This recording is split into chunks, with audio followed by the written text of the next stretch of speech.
Hello बच्चों, मैं अजय कुमार शर्मा एक बार फिर से अपने YouTube channel bright education studio में आप सभी का स्वागत करता हूं। लास्ट टाइम बच्चों हम 12th क्लास से जो चैप्टर डिस्कस कर रहे थे वो था केमिकल काइनेटिक्स, और केमिकल काइनेटिक्स में हमने अभी तक 2 लेक्चर डिस्कस कर लिए हैं। लास्ट टाइम मैंने आपको लास्ट में बताया कि अभी हम types of rate of reaction यानी कि अभिक्रिया वेग के प्रकार पढ़ेंगे। मैंने लास्ट लेक्चर में ही आपसे डिस्कस कर लिया था कि अभिक्रिया वेग के जो प्रकार हैं वो 3 टाइप हैं या 3 प्रकार हैं। कौन कौन से हैं? पहला था औसत अभिक्रिया वेग यानी कि एवरेज रेट ऑफ रिएक्शन। दूसरा मैंने बात की थी बच्चों तात्क्षणिक अभिक्रिया वेग इंस्टेंटेनियस रेट ऑफ रिएक्शन, और थर्ड था हमारा प्रारंभिक अभिक्रिया वेग, it means initial rate of reaction. तो देखिए बच्चों, हम एक एक करके डिस्कस करते हैं तो समझिएगा। सबसे पहले हम बात कर रहे हैं औसत अभिक्रिया वेग की। औसत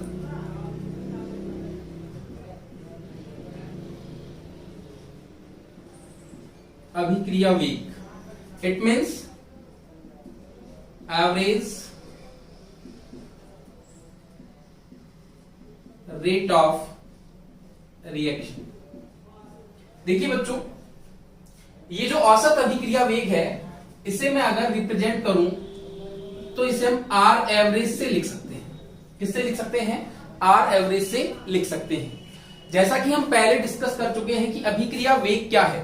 तो अभिक्रिया वेग में आपने बच्चों देखा कि जो सांद्रता में परिवर्तन और परिवर्तन में लगने वाला समय है, इन दोनों का जो अनुपात था वो था हमारे पास क्या? अभिक्रिया वेग, यानी कि change in concentration upon change in time. ये हमारे पास रेट ऑफ रिएक्शन था। अब हम बात कर रहे हैं औसत अभिक्रिया वेग की। एक्चुअल में तो ये कहा जाता है कि जो औसत अभिक्रिया वेग है वो अभिक्रिया वेग ही है।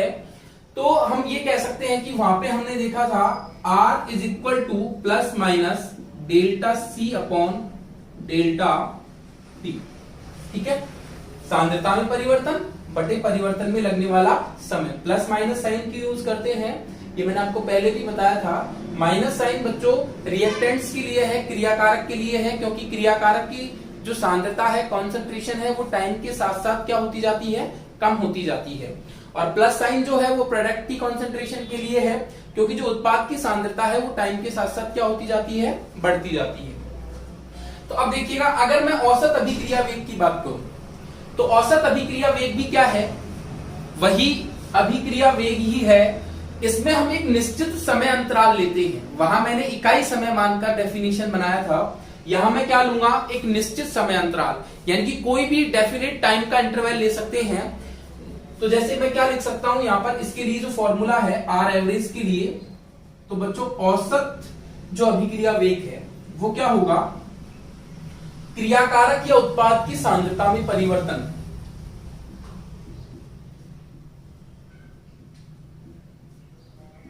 क्रियाकारक या फिर उत्पाद, एक लेना है दोनों में से, या तो रिएक्टेंट लीजिए या प्रोडक्ट लीजिए। तो क्रियाकारक या उत्पाद की सांद्रता में परिवर्तन, it means change in concentration of reactant और प्रोडक्ट।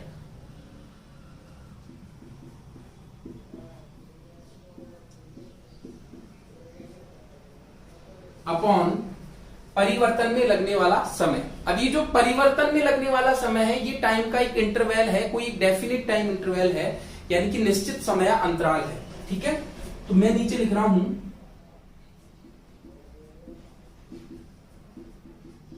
समय में परिवर्तन। समय में कौन सा परिवर्तन देखेंगे? जिस टाइम में ये जो कॉन्सेंट्रेशन में चेंज हो रहा है वो। अगर मैं यहां से औसत अभिक्रिया वेग का डेफिनेशन लिखना चाहूं तो मैं क्या लिख सकता हूं? एक निश्चित समय अंतराल में, कोई भी डेफिनेट टाइम इंटरवल में जो क्रियाकारक या उत्पाद की सांद्रता में परिवर्तन होता है वही क्या है? औसत अभिक्रिया वेग है। तो किसी निश्चित समय अंतराल में किसी रासायनिक अभिक्रिया में उपस्थित क्रियाकारक या उत्पाद की सांद्रता में होने वाले परिवर्तन को ही हम क्या कहते हैं? औसत अभिक्रिया वेग कहते हैं, एवरेज रेट ऑफ रिएक्शन कहा जाता है। देखिए बच्चों, इसको मैं आगे बढ़ाता हूं। ये जो औसत अभिक्रिया वेग है इसको मैं ग्राफ से भी समझ सकता हूं। किससे भी हम इसे समझ सकते हैं बच्चों? ग्राफ से भी इसे समझा जा सकता है। ग्राफ से किस तरह से समझ सकते हैं, देखिए ये बात तो मैं आपको बता ही चुका हूं कि R is equal to delta C upon delta P, ठीक है। देखो बच्चों मैं दो ग्राफ ड्रॉ कर रहा हूं, किस किस के लिए, एक रिएक्टेंट के लिए ड्रॉ कर रहा हूं और एक प्रोडक्ट के लिए ड्रॉ कर रहा हूं, यानी कि दो ग्राफ बना रहा हूं यहां पे मैं, देखिएगा जरा ध्यान से। एक ग्राफ ये रहा और एक ग्राफ ये रहा, ठीक है। अब देखिएगा जरा ध्यान से, या एक काम करते हैं, इसे नीचे बना लेते हैं। तो पहले हम रिएक्टेंट के लिए देख लेते हैं, फिर प्रोडक्ट के लिए देख लेंगे। तो देखो बच्चों, ये क्रियाकारक के लिए मैं ग्राफ बना रहा हूं। तो यहां मैंने क्रियाकारक की क्या ले ली है, सांद्रता, कॉन्सेंट्रेशन ऑफ रिएक्टेंट मैंने यहां पे लिया है, और कॉन्सेंट्रेशन ऑफ रिएक्टेंट को मैंने इस एक्सिस पे ले लिया है, और जो ये एक्सिस है यहां पे मैंने किसे लिया है, समय को लिया है, इट मींस टी। क्लियर है बच्चों, यहां पे मैंने किसको लिया है, आर, यानी कि जो रिएक्टेंट की कॉन्सेंट्रेशन है, ठीक है। अब देखिए ग्राफ क्या होता है इनके बीच में, इसी तरह से ग्राफ ड्रॉ करते हैं हम लोग, ये ग्राफ प्लॉट करते हैं। तो देखिए सांद्रता और समय के बीच में हमने ये ग्राफ खींचा है। मैं क्या करता हूं कि किसी विशिष्ट समय के संगत एक विशिष्ट सांद्रता देखता हूं, दो अलग अलग समय पर, ठीक है। तो यानी कि कोई भी स्पेसिफिक कॉन्सेंट्रेशन के रेफरेंस में मैं कोई स्पेसिफिक टाइम के रेफरेंस में मैं स्पेसिफिक कॉन्सेंट्रेशन देख रहा हूं। तो देखिएगा जरा ध्यान से, जब यहां पे टाइम बराबर क्या है बच्चों, 0 है, यानी कि इट मींस अभी रिएक्शन स्टार्ट नहीं हुई है, ठीक है। अभी टाइम इज इक्वल टू 0 है। अब मैंने माना कि कोई टाइम t1 पर जो कॉन्सेंट्रेशन है वो क्या है, देखिएगा जरा ध्यान से, टाइम t1 पर जो बच्चों कॉन्सेंट्रेशन है रिएक्टेंट का, उसे मैंने मान लिया है R1, ठीक है। जब टाइम t1 है तो कॉन्सेंट्रेशन रिएक्टेंट का जो कॉन्सेंट्रेशन है वो R1 है। अब जब टाइम बढ़कर कितना हुआ, t2, तो इस t2 टाइम पर जो कॉन्सेंट्रेशन है वो कितना है बच्चों, ये R2। क्लियर है। तो t1 टाइम पर कॉन्सेंट्रेशन है R1 और t2 टाइम पर जो कॉन्सेंट्रेशन है वो कितना है बच्चों, R2 है, ठीक है। अब देखिए इस फॉर्मूले से अगर मैं लिखूं तो यहां क्या लिखूंगा कि जो क्रियाकारक की सांद्रता में परिवर्तन बटे परिवर्तन में लगने वाला समय। अब देखिएगा, इट मींस आर एवरेज बराबर, देखिए जो रिएक्टेंट है, यानी किसी भी केमिकल रिएक्शन में जो रिएक्टेंट है उसका जो कॉन्सेंट्रेशन है वो टाइम के साथ साथ क्या होता जाता है, कम होता जाता है। यानी कि मैंने अगर माना कि यहां पर जब टाइम 5 मिनट था तो कॉन्सेंट्रेशन कितना था कि 100 से कम, यहाँ पे स्टार्ट में 100 मोल पर लीटर कोई रिएक्टेंट है, ठीक है। क्रियाकारक की जो हमने प्रारंभिक सांद्रता है बच्चों वो कितनी मान ली है, 100 मोल पर लीटर मान ली है, ठीक है। अब बाद में क्या हुआ कि जैसे ही टाइम 5 मिनट हुआ, यानी कि 5 मिनट्स पर, आफ्टर 5 मिनट्स, यहां से जो 20 मोल पर लीटर है वो किसमें कन्वर्ट हो गया, प्रोडक्ट में कन्वर्ट हो गया, ठीक है। स्टार्ट में 100 था, अब 20 मोल प्रोडक्ट में कन्वर्ट हो गया। इसका मतलब यहाँ पे कितना बचा t1 टाइम पर, R1, यानी कि अब 80 मोल हमारे पास बचा है, ठीक है। अब t2 यानी कि 10 मिनट, यानी कि कुछ समय बाद 10 मिनट पर क्या हुआ कि 20 मोल और किसमें कन्वर्ट हो गया, प्रोडक्ट में कन्वर्ट हो गया। तो अब हमारे पास कितना बचा, 60 बचा। तो जब 5 मिनट मैंने टाइम दिया है तब हमारे पास जो रिएक्टेंट का कॉन्सेंट्रेशन है, क्रियाकारक की सांद्रता है, वो कितनी है बच्चों, 80 रह गई, ठीक है, 100 से। और जब 10 मिनट की मैं बात कर रहा हूं तब कितना रह गया, 60 ही रह गया कॉन्सेंट्रेशन, ठीक है। तो अब मैं यहां पे क्या लिखूंगा, कॉन्सेंट्रेशन क्या हो रहा है, कम हो रहा है, तो साइन कौन सा यूज करेंगे बच्चों रिएक्टेंट के लिए, माइनस साइन, ठीक है। ज्यादा कौन सी है, R1, कम कौन सी है, R2, तो R1 माइनस R2। और अगर मैं टाइम की बात करूं तो ज्यादा टाइम कौन सा है, t2 माइनस क्या बच्चों, t1। क्लियर है। अब देखिए इसको मैं क्या भी लिख सकता हूं, आर एवरेज बराबर minus R1 minus R2। It means ये क्या है, जो रिएक्टेंट का कॉन्सेंट्रेशन है, क्रियाकारक की जो सांद्रता है उसमें परिवर्तन है। तो इसको मैं इस तरह से भी लिख सकता हूं, डेल्टा आर को मैंने बड़े ब्रैकेट में लिखा है, क्यों, क्योंकि ये किसको शो करता है, किसको रिप्रेजेंट करता है, एक्टिव मास या मैं कहूं कॉन्सेंट्रेशन को। तो किसी को भी अगर बड़े ब्रैकेट में लिखते हैं तो इसका मतलब क्या है, उसकी सांद्रता, उसकी कॉन्सेंट्रेशन, ठीक है। और T2 माइनस T1 ये जो टाइम का इंटरवल है, इसे मैं कैसे लिख सकता हूं, डेल्टा T। तो रिएक्टेंट के लिए बच्चों जो औसत अभिक्रिया वेग या average reaction of rate, sorry average rate of reaction जो है वो कितना आया है, minus delta R upon delta T आया है। क्लियर है। अब देखिएगा जरा सेकंड, अगर हम बात करें प्रोडक्ट के लिए, ये किसके लिए था, ये जो मैंने ग्राफ ड्रॉ किया है 4 रिएक्टेंट्स, ठीक है ना, यानी कि क्रियाकारक के लिए, ठीक है। अब मैं बात करता हूं प्रोडक्ट्स के लिए, यानी कि उत्पाद के लिए।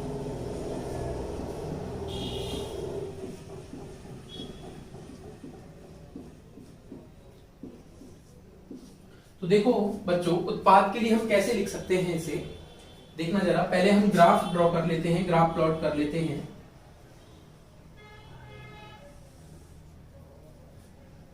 देखिए यहां मैं ले रहा हूं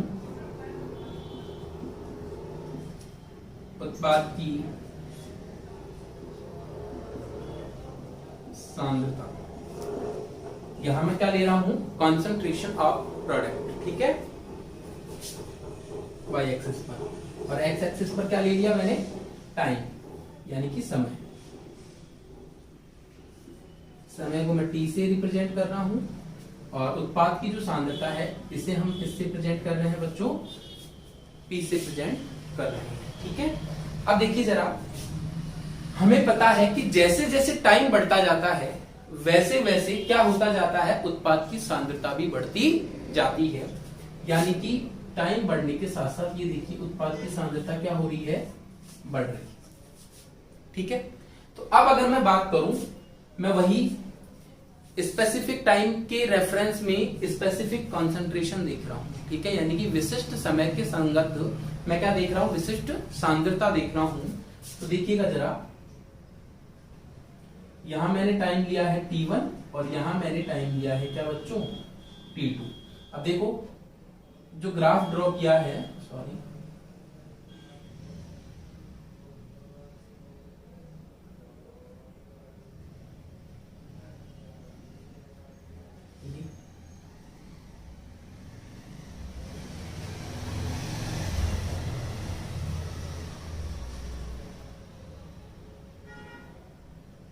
तो ये तो मैंने लिया क्या, P1, और ये मैंने क्या लिया, P2। अब ज्यादा कौन है इस बार, P2 क्या है, P1 से ज्यादा है। तो अगर मैं यहां लिखता हूं R एवरेज, अब की बार मैं किसके लिए लिख रहा हूं, प्रोडक्ट के लिए लिख रहा हूं। तो अब की बार जो मैंने औसत अभिक्रिया वेग R एवरेज लिखा वो कितना होगा, अब की बार साइन कौन सा, प्लस साइन, क्योंकि टाइम के साथ साथ जो प्रोडक्ट का कॉन्सेंट्रेशन है, उत्पाद की जो सांद्रता है वो बढ़ती जा रही है। It means plus P2 minus P1, ठीक है। ये कॉन्सेंट्रेशन ज्यादा है, ये कम है, इसलिए ज्यादा में से कम को जब माइनस किया तो P2 माइनस P1, और नीचे क्या, T2 माइनस P1। तो ये जो प्रोडक्ट की कॉन्सेंट्रेशन में डिफरेंस हो गया, ये किसमें हो गया, टाइम में डिफरेंस हो गया। अब मैं बात करूं R एवरेज, इसे मैं किस तरह से भी लिख सकता हूं, प्लस, और चेंजेस को मैंने डेल्टा से रिप्रेजेंट किया, और किसमें चेंज हो रहा है, P, यानी कि प्रोडक्ट की कॉन्सेंट्रेशन में, और नीचे क्या लिखूंगा बच्चों, डेल्टा T। तो R एवरेज बराबर हमारे पास क्या आ गया है, plus delta P upon delta T।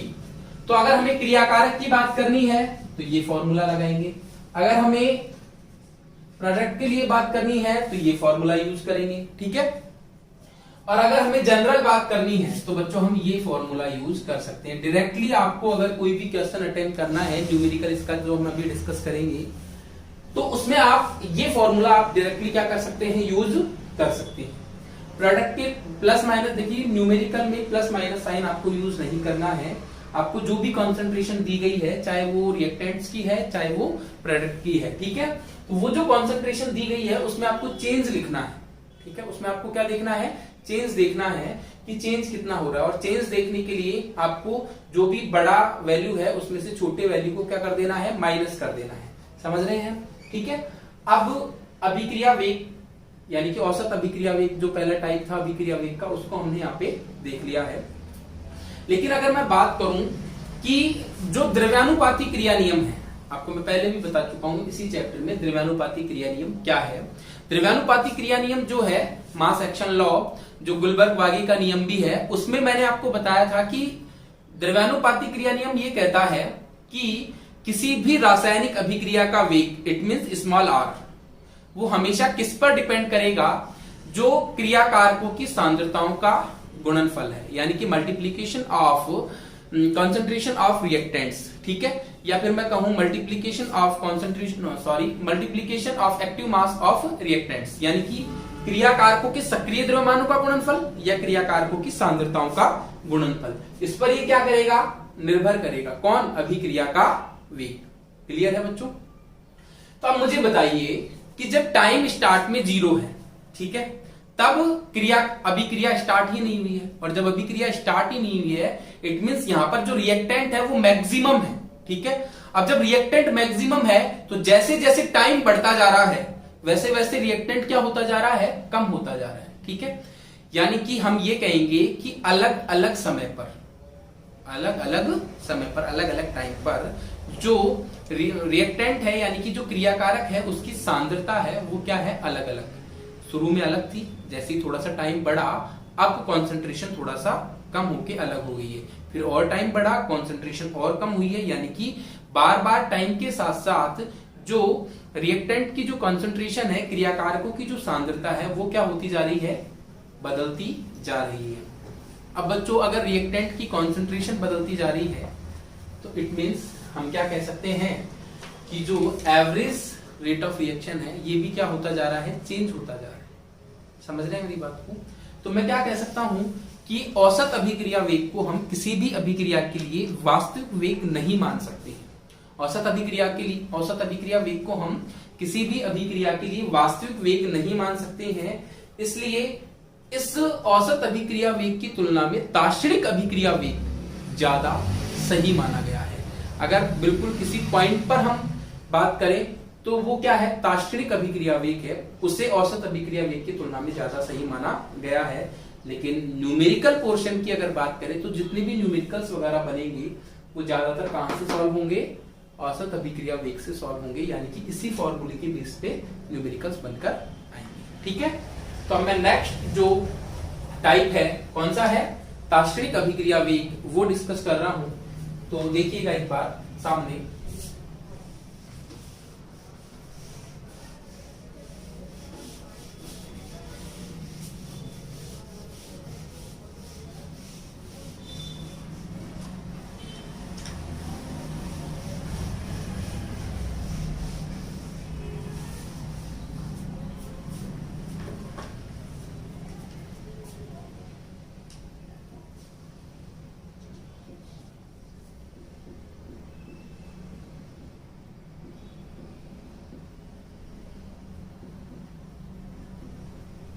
अब हम बात कर रहे हैं तात्क्षणिक अभिक्रिया वेग की।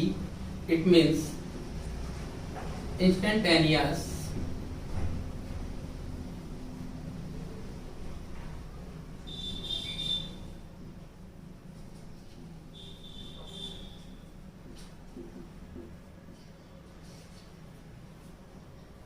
तो तात्क्षणिक अभिक्रिया वेग यानी कि इंस्टेंटेनियस रेट ऑफ रिएक्शन।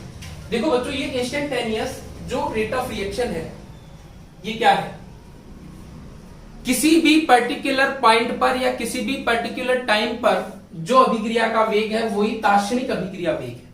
नाम से भी पता चल रहा है कि किसी क्षण पर किसी पर्टिकुलर टाइम पर जो अभिक्रिया वेग है, जो रेट ऑफ रिएक्शन है, वही क्या है, तात्क्षणिक अभिक्रिया वेग है। ठीक है, अब देखिए ये जो तात्क्षणिक अभिक्रिया वेग है इसे बच्चों हम रिप्रेजेंट करते हैं आर इंस्टेंटेनियस।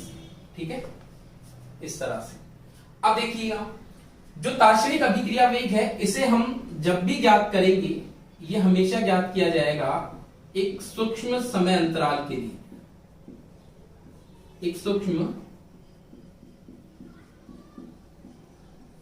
समय अंतराल के लिए हम इसे ज्ञात करेंगे, और ये ऐसा टाइम का पीरियड है, यानी कि जो माइन्यूट टाइम इंटरवल हमने लिया है, ये जो सूक्ष्म समय अंतराल हमने लिया है, ये माना जाता है कि इस समय अंतराल में, ये इतना कम टाइम का इंटरवल है कि इस टाइम पीरियड में जो क्रियाकारक या फिर जो उत्पाद है, यानी कि रिएक्टेंट और प्रोडक्ट, इनका जो कॉन्सेंट्रेशन है वो चेंज नहीं होता है, यानी कि वो कुछ टाइम के लिए क्या रह जाता है, बिल्कुल कांस्टेंट रहता है, स्थिर हो जाता है। इतना कम टाइम हमने क्या किया है यहाँ पर माना है, ठीक है। तो किसी सूक्ष्म समय अंतराल जिसमें कि क्रियाकारक या उत्पाद की सांद्रता क्या हो जाती है, स्थिर हो जाती है, उस समय पीरियड पर जो अभिक्रिया का वेग होता है उस टाइम में, वही क्या है, तार्क्षणिक अभिक्रिया वेग है, ठीक है। देखो बच्चों, ये जो तार्क्षणिक अभिक्रिया वेग है इसे भी मैं किससे ज्ञात कर सकता हूं, ग्राफ से ज्ञात कर सकता हूं। किससे देख सकता हूं, ग्राफ से देख सकता हूं। देखिएगा, इसका ग्राफ जो है थोड़ा सा समझने की कोशिश कीजिएगा, थोड़ा सा अलग तरीके से हम देखेंगे इसको, एक टेंजेंट लाइन खींच के, एक स्पर्श रेखा खींच के। तो ध्यान से देखिएगा जरा, यहां पे मैं लिख रहा हूं, देखो बच्चों,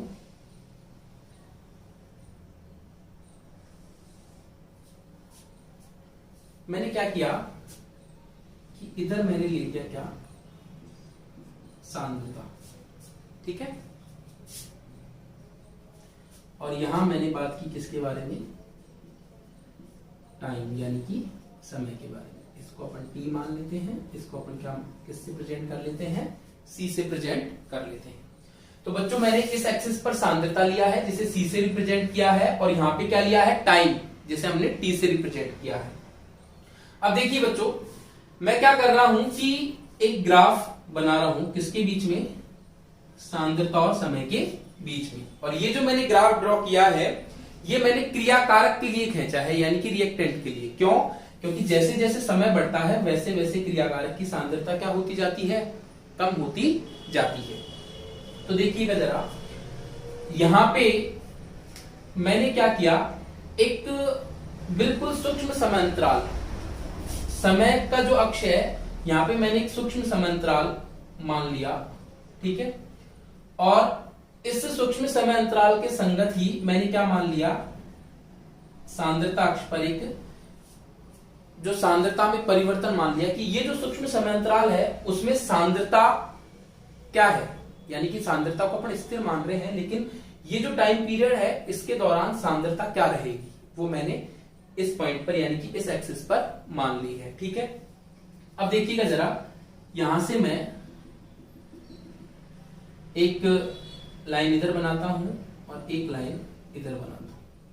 तो ये जो दोनों रेखाएं हैं, जो दोनों लाइंस हैं, ये ग्राफ पर जहां मिलती हैं उसे हम एक बिंदु बना लेते हैं, और ये जो पॉइंट है इसे मैंने नाम दिया है क्या, ए। इसे मैंने क्या नाम दिया है, ए। इस बिंदु ए पर मैं क्या करता हूं, स्पर्श रेखा खींचता हूं। इस बिंदु ए पर मैं स्पर्श रेखा खींचता हूं। टेंजेंट लाइन मैंने यहां पर एक बनाई है, स्पर्श रेखा बनाई है। ये कहते हैं कि इस स्पर्श रेखा का विशिष्ट समय के संगत मैंने एक विशिष्ट सांद्रता मान ली है। जब इन दोनों रेखाओं को आपस में मिलाया तो ये ग्राफ पर जिस बिंदु पर आपस में क्रॉस हुई उस बिंदु को मैंने क्या मान लिया है, ए बिंदु मान लिया है, ठीक है। इस बिंदु ए पर मैंने क्या बनाई है बच्चों, स्पर्श रेखा बनाई है। देखिएगा, ये जो स्पर्श रेखा है इससे मैंने बना लिया है त्रिभुज, ठीक है। ये जो स्पर्श रेखा हमने बनाई है, टेंजेंट लाइन जो मैंने ड्रॉ की है, इस स्पर्श रेखा का ढाल, प्रवणता या मैं कहूं स्लोप, ठीक है, वही क्या है, तार्क्षणिक अभिक्रिया वेग है, ठीक है। यानी कि मैं क्या कह सकता हूं कि जो आर इंस्टेंटेनियस है, ठीक है, ये क्या है, ये जो ग्राफ बना है इसमें जो स्पर्श रेखा है इसकी जो ढाल है, चाहे आप इसे ढाल कहिए या आप इसे प्रवणता कहिए या आप इसे स्लोप भी कह सकते हैं, यही क्या है बच्चों, अभिक्रिया का तात्क्षणिक वेग है, ठीक है, या तात्क्षणिक अभिक्रिया वेग है। और जो स्लोप है उसे हम किसके बराबर में मानते हैं, tan थीटा के बराबर माना जाता है। क्लियर है? आपने बच्चों अभी तक पढ़ा होगा कि जो tan थीटा है, जो tan थीटा है उसे हम किस तरह से निकालते हैं, लाल बटे कर्का। पढ़ा है आपने, 9th-10th में पढ़ा होगा सारे बच्चों ने। तो यहां पे जो tan थीटा है, साइन, कोस और tan, तो tan के लिए हम क्या लेते हैं, L/A। L का मतलब यहां पे क्या है बच्चों, लंब, ठीक है, और A का मतलब क्या है बच्चों, आधार। क्लियर है बात? तो लंब बटे आधार, यानी कि tan थीटा को मैं क्या लिख सकता हूं, लंब बटे आधार, ठीक है। अब देखिएगा, ये जो मैंने स्पर्श रेखा खींची है, यहां पर मैंने एक त्रिभुज बनाया है, इसे मैंने नाम दिया A B C, सॉरी इसका PQR नाम दे दीजिए, क्योंकि A पॉइंट हमने यहां पे ले लिया है, इसलिए इसे हमने क्या दे दिया है नाम, PQR, ठीक है। तो इसे हमने PQR नाम दिया है। देखो ये जो PQ है, ये तो किसको दिखा रहा है, सांद्रता में सूक्ष्म परिवर्तन को, यानी कि सांद्रता जिसको हमने सूक्ष्म परिवर्तन इतना सूक्ष्म है कि उसे हमने लगभग स्थिर मान लिया है, ठीक है। तो इसे हम किससे लिख रहे हैं, dt से। किससे लिख रहे हैं बच्चों, dt से। d का मतलब क्या है कि माइन्यूट चेंजेस हो रहे, ठीक है। और यहां इसे हम लिख रहे हैं dc से, ठीक है, सांद्रता में परिवर्तन, इसे dc से लिखा है। और इसे मैं जो लिख रहा हूं QR को, इसको मैं रिप्रेजेंट कर रहा हूं किससे, dt से। इट मींस टाइम में बिल्कुल माइन्यूट चेंज हुआ है। तो इस जो QR के रेफरेंस में जो, यानी कि QR क्या है, टाइम में माइन्यूट चेंज है, जो समय है उसमें सूक्ष्म परिवर्तन है, और इसके रेफरेंस में इसके संगत सांद्रता में जो सूक्ष्म परिवर्तन हुआ है, जो कॉन्सेंट्रेशन में माइन्यूट चेंज हुआ है, वो क्या है, DC है। तो बच्चों ये PQ लंब बटे आधार, लंब कौन है यहाँ पे PQ, और आधार कौन है यहाँ पे QR, तो PQ अपॉन QR, ठीक है। इसका मतलब R इंस्टेंटेनियस क्या आ गया आपके पास, देखिए PQ क्या है, DC, और QR क्या है, DT। और हम यहां पर चाहें तो प्लस माइनस साइन भी यूज कर सकते हैं, ठीक है। हालांकि न्यूमेरिकल्स में सबकी जरूरत नहीं है, प्लस माइनस साइन का मतलब मैं आपको कई बार बता चुका हूं क्या है। तो आर इंस्टेंटेनियस हमारे पास क्या आ गया, plus minus DC upon dt। एक बार वापस से रिपीट कर रहा हूं, ध्यान से देखिएगा। तात्क्षणिक अभिक्रिया वेग क्या है, किसी भी पर्टिकुलर टाइम पर जो अभिक्रिया का वेग है वही क्या है, तात्क्षणिक अभिक्रिया वेग है। इसे हम आर इंस्टेंटेनियस से क्या कर रहे हैं बच्चों, रिप्रेजेंट कर रहे हैं। ये जो तात्क्षणिक अभिक्रिया वेग है, ये बहुत ही सूक्ष्म समयांतराल के लिए देखा जाता है, इतना कम टाइम पीरियड जिसमें हम ये मान सकते हैं कि क्रियाकारक और उत्पाद की जो सांद्रता है वो क्या है, बिल्कुल कांस्टेंट हो गई है, स्थिर हो गई है, ठीक है। इसे मैं ग्राफ से भी देख सकता हूं कि तात्क्षणिक अभिक्रिया वेग को हम ग्राफ से किस तरह से निकाल सकते हैं। तो ग्राफ से देखने के लिए हमने क्या किया, सांद्रता और समय के बीच में ग्राफ ड्रॉ किया, ग्राफ प्लॉट किया। इसमें मैंने क्या किया कि क्रियाकारक की सांद्रता के लिए ग्राफ खींचा, जिसमें क्या हो रहा है कि समय के साथ साथ क्रियाकारक की सांद्रता क्या होती जा रही है, कम होती जा रही है। मैंने यहां पर एक टाइम के रेफरेंस में एक पॉइंट क्या माना है, C माना है, यानी कि टाइम के रेफरेंस में किसको लिया है, कॉन्सेंट्रेशन को लिया है, सांद्रता को लिया है। जब मैंने यहां से दो लाइन खींची है, तो ये जो दोनों लाइनें ग्राफ पर जिस पॉइंट पर जाकर के क्रॉस होती हैं, उस पॉइंट को मैंने A मान लिया है। ये जो पॉइंट है, देखिए ये जो टाइम का पॉइंट है T, और ये जो सांद्रता का पॉइंट है C। यहां से मैंने दो लाइन खींची, एक इधर और एक इधर। तो ग्राफ पर ये किस पॉइंट पर जाकर के क्रॉस हुई, A पॉइंट पर। इस A पॉइंट पर मैंने क्या किया, एक स्पर्श रेखा टेंजेंट लाइन खींची, जिससे मैंने एक त्रिभुज बनाया PQR। अब यहाँ पर जो PQ है वो तो सांद्रता में सूक्ष्म परिवर्तन को दिखा रहा है, और जो QR है वो किसको दिखा रहा है, समय में सूक्ष्म परिवर्तन को दिखा रहा है। PQ जो है बच्चों इस त्रिभुज का लंब है, और QR क्या है, इस त्रिभुज का आधार है। आर इंस्टेंटेनियस मैंने क्या कहा कि स्पर्श रेखा का ढाल या प्रवणता या स्लोप ही क्या है, अभिक्रिया का तात्क्षणिक वेग है। तो देखिएगा जो स्लोप होता है वो होता है tan थीटा। तो आर इंस्टेंटेनियस बराबर स्लोप बराबर tan थीटा बराबर लंब बटे आधार बराबर PQ अपॉन क्या, QR, ठीक है। PQ क्या है बच्चों, DC, और QR क्या है, DT। तो आर इंस्टेंटेनियस बराबर plus minus DC upon DT। तो ये हमारे पास क्या आ गया है, दार्शनिक अभिक्रिया वेग। इसके बाद हम एक और टाइप डिस्कस कर रहे हैं, लास्ट जो है वो है प्रारंभिक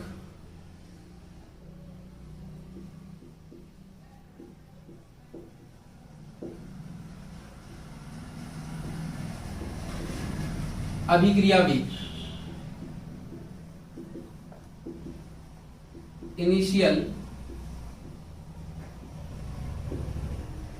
रेट ऑफ रिएक्शन। ठीक है, तो इनिशियल रेट ऑफ जो रिएक्शन है ये क्या है?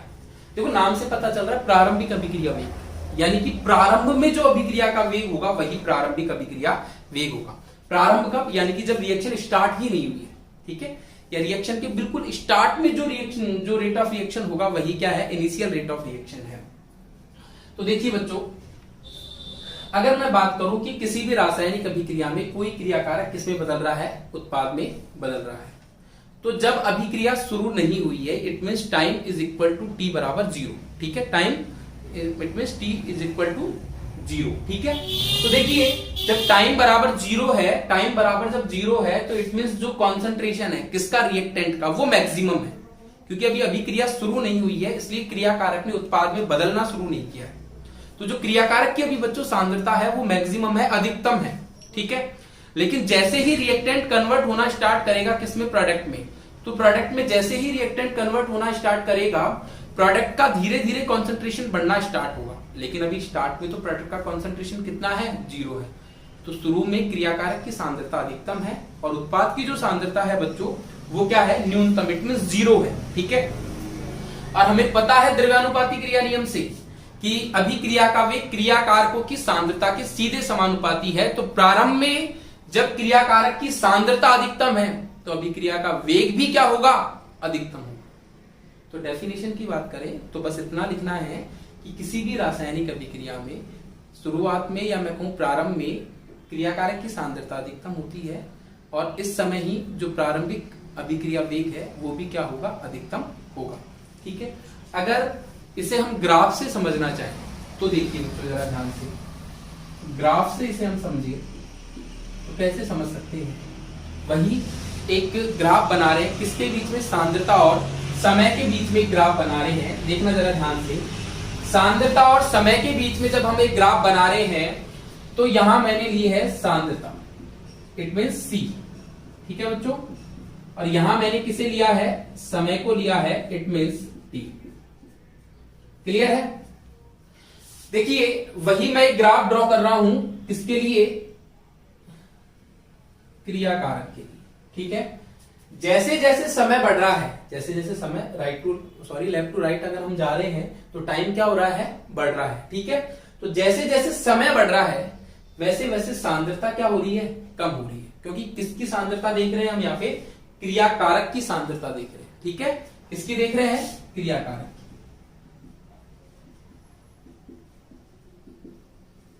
ठीक है, देखिए बच्चों यहां पे भी हमने सांद्रता किसकी देखी थी? क्रियाकारक की। मैंने बोल दिया था, लिख भी देता हूं। तो ये भी किसकी सांद्रता है? क्रियाकारक की। ठीक है, अब ये जो क्रियाकारक की सांद्रता समय के साथ साथ क्या हो रही है? कम हो रही है। ठीक है, अब अगर मैं क्या करता हूं कि ये जो ग्राफ है जो मैंने खींचा है इसे मैं सांद्रता अक्ष पर थोड़ा ऊपर की ओर बढ़ाता हूं। ध्यान से सुनिएगा, इस ग्राफ को मैं सांद्रता अक्ष पर, सांद्रता अक्ष कौन सा है हमारा? ये वाला। ये कौन सा अक्ष है? समय का अक्ष है। ठीक है, तो इस ग्राफ को मैं बच्चों सांद्रता अक्ष पर ऊपर की ओर बढ़ा रहा हूं। देखिएगा जरा, तो यहां पर इसने किसी पॉइंट ए पर, ध्यान से सुनना, इसने किसी पॉइंट ए पर सांद्रता अक्ष को क्या कर दिया? क्रॉस कर दिया, काट दिया। ठीक है, तो जब हम सांद्रता और समय के मध्य खींचे गए ग्राफ को सांद्रता अक्ष पर ऊपर की ओर बढ़ाते हैं तो यह ग्राफ समय t बराबर 0 पर, समय t बराबर 0 पर जो सांद्रता अक्ष है उसको बिंदु A पर क्या कर देता है? काट देता है। ठीक है, तो ये तो क्या हो गया? बिंदु A। ठीक है, अब यहां पर मैं क्या खींच रहा हूं? स्पर्श रेखा। ये मैंने खींची है स्पर्श, ये मैंने क्या खींची? एक स्पर्श रेखा। तो ये पॉइंट जो है ए है, इसको मैंने पॉइंट मान लिया है बी, इसे क्या मान लिया है मैंने पॉइंट सी, इसे मैंने पॉइंट सी मान लिया है और इसे क्या मान लिया है बी, और वो क्या है ए। ठीक है, तो हमारे पास वापस से क्या बन गया, त्रिभुज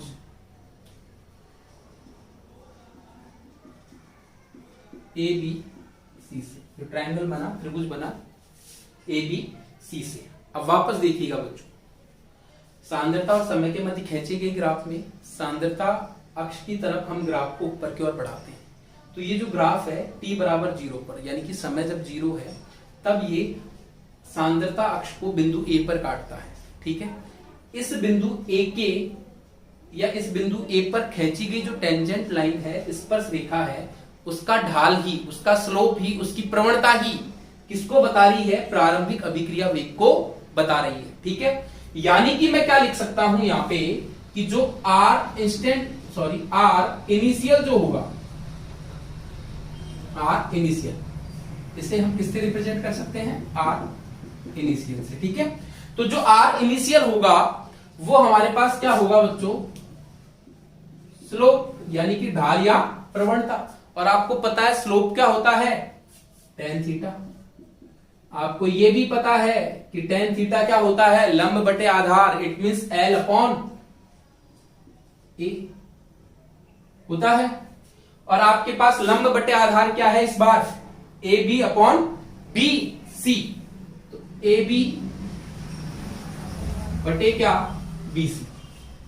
तो इट मींस आर इंस्टेंटेनियस क्या हो गया आपके पास, आर इनिशियल क्या हो गया आपके पास, ए बी बटे बी सी। ए बी क्या है बच्चों, सांद्रता सी, और ये क्या है, बी सी क्या है, टाइम, जिसको अपन ने क्या मान लिया है, 0। ठीक है, यानी कि c अपॉन टी, सांद्रता तो c है लेकिन टाइम हमारे पास क्या है बच्चों, 0, क्योंकि जो बिंदु है वो किस पर है, t बराबर 0 पर, यानी कि c अपॉन 0। और अगर किसी में भी हम 0 का भाग देते हैं या किसी भी डिजिट को अगर हम 0 से क्या करते हैं, डिवाइड करते हैं, तो जो वैल्यू आएगी वो क्या आएगी, इनफाइनाइट, यानी कि अनंत आएगी। तो इसका मतलब R इनिशियल क्या हुआ, प्रारंभिक अभिक्रिया वेग क्या हुआ, अधिकतम हुआ, मैक्सिमम हुआ। तो यहां मैं क्या कह सकता हूं, R इनिशियल बराबर क्या होगा, मैक्सिमम। मैंने पहले भी कह दिया था, जब अभिक्रिया शुरू ही नहीं हुई है तो क्रियाकारक की सांद्रता अधिकतम है, और जब क्रियाकारक की सांद्रता अधिकतम है तो अभिक्रिया वेग को अधिकतम होना ही है, इसलिए प्रारंभिक अभिक्रिया वेग हमेशा क्या होगा, अधिकतम होगा। ठीक है, initial rate of reaction always will be maximum. ठीक है, तो ये हमारे तीनों टाइप हुए, औसत अभिक्रिया वेग, तात्क्षणिक अभिक्रिया वेग और प्रारंभिक अभिक्रिया वेग। अगर मैं क्वेश्चन की बात करूं बोर्ड एग्जाम के पर्पज से या फिर कॉम्पिटिटिव पर्पज से, तो देखिएगा बच्चों, ये जो तात्क्षणिक अभिक्रिया वेग है और प्रारंभिक अभिक्रिया वेग है, यहां से क्वेश्चन आने का जो प्रायोरिटी है वो क्या है, बहुत कम है, या मैं कहूं न के बराबर है। यानी कि जब भी कोई आपको न्यूमेरिकल मिलेगा वो आपको मिलेगा औसत अभिक्रिया वेग से, या मैं कहूं कि सीधा सीधा जो मैंने एक न्यूमेरिकल आपको पहले कराया है अभिक्रिया वेग में, वैसे न्यूमेरिकल मिलेंगे आपको, जो आपको केवल इस फॉर्मूले से हो जाएंगे, R बराबर plus minus delta C upon delta T। ठीक है, लेकिन फिर भी सिलेबस में है तो हमने सब कुछ देख लिया, तो इनका डेफिनेशन ध्यान रखिए थोड़ा सा, कहीं पे भी आपको रटने जैसा कोई सीन नहीं है, सब कुछ समझने का है, कंसेप्चुअल है, तो आप पढ़ते रहिए। और कोई भी प्रॉब्लम अगर आती है तो आप मुझे कमेंट बॉक्स में बता सकते हैं कि किसी भी चीज को समझने में अगर प्रॉब्लम आई है, तो मैं दोबारा से उसे एक बार एक्सप्लेन कर दूंगा। अभी हमने औसत अभिक्रिया वेग पढ़ लिया, तात्क्षणिक अभिक्रिया वेग पढ़ लिया, प्रारंभिक अभिक्रिया वेग पढ़ लिया। नेक्स्ट लेक्चर में हम आगे बढ़ेंगे, लेकिन उससे पहले मैं आपके लिए कुछ क्वेश्चन छोड़ के जा रहा हूं जिन्हें हम नेक्स्ट लेक्चर में डिस्कस करेंगे, तो उससे पहले आप कीजिएगा, नहीं तो फिर हम लोग साथ में देखेंगे। तो कुछ क्वेश्चंस मैं आपको दे रहा हूं, बिल्कुल इजी क्वेश्चंस हैं, अभी बिल्कुल इजी लेवल पे हम क्वेश्चंस कर रहे हैं।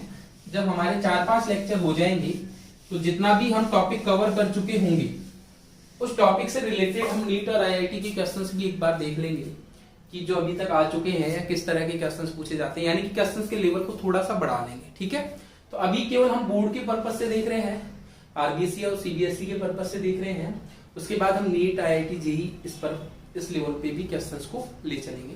तो अभी मैं आपके लिए 4 क्वेश्चन छोड़ रहा हूं। तो फर्स्ट क्वेश्चन है,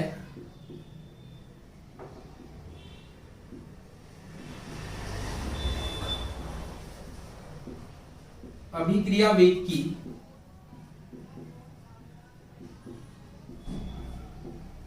इकाई है। अभिक्रिया वेग की इकाई है, ठीक है। मैं आपको 4 ऑप्शन दे रहा हूं, यानी कि आपको क्या बताना है, unit of rate of reaction क्या होती है, ठीक है। ए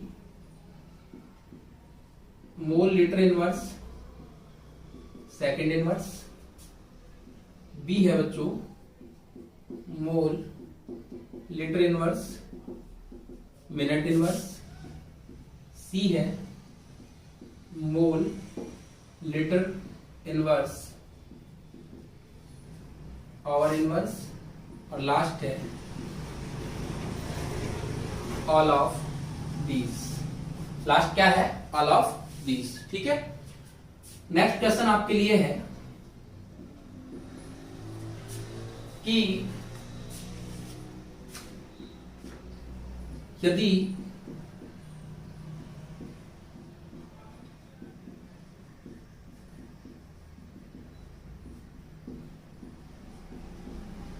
औसत अभिक्रिया वेग की इकाई, यानी कि अगर जो एवरेज रेट ऑफ रिएक्शन है उसका यूनिट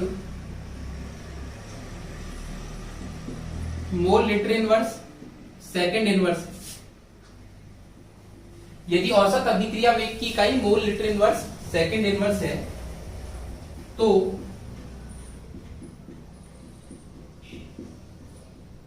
तार्क्षणिक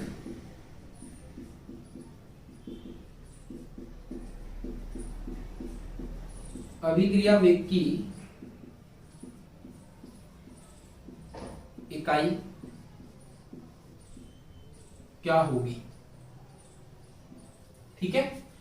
तो इसके लिए भी मैंने आपको ऑप्शंस दिए हैं।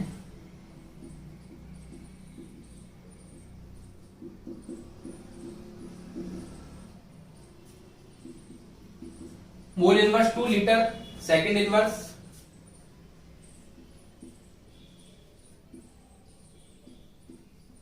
मोल litre second inverse, mole litre inverse second inverse, last है none of these, none of these, ठीक है। 2 क्वेश्चन ये हुए। तीसरा क्वेश्चन मैं आपके लिए लिख रहा हूं, अभिक्रिया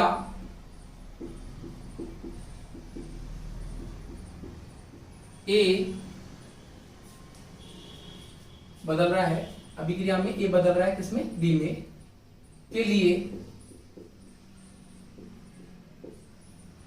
औसत अभिक्रिया वेग लिखो।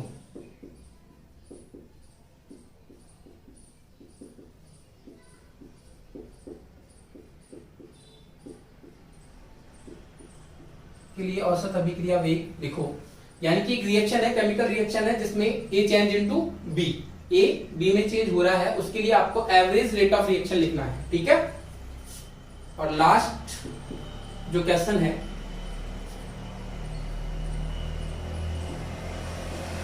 किसी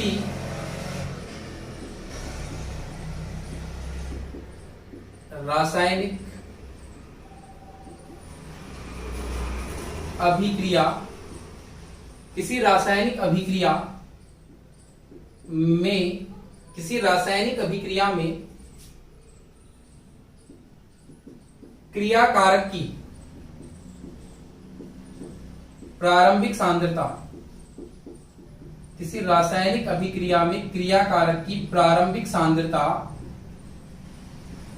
0.04 मोल पर लीटर है।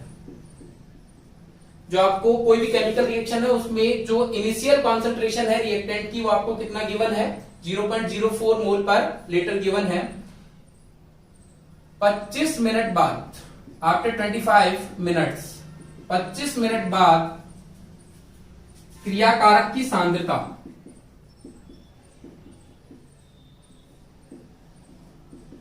पच्चीस मिनट बाद क्रियाकारक की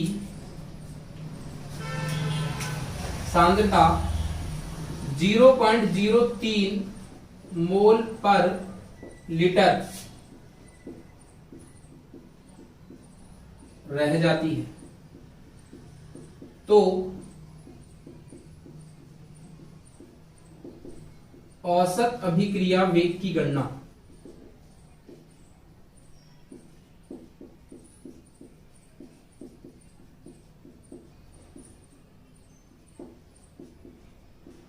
मिनट तथा सेकंड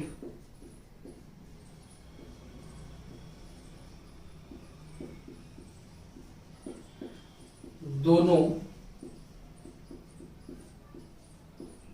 इकाइयों में कीजिए। ठीक है, तो ये आपके लिए मैंने 4 क्वेश्चन बोर्ड पे छोड़े हैं।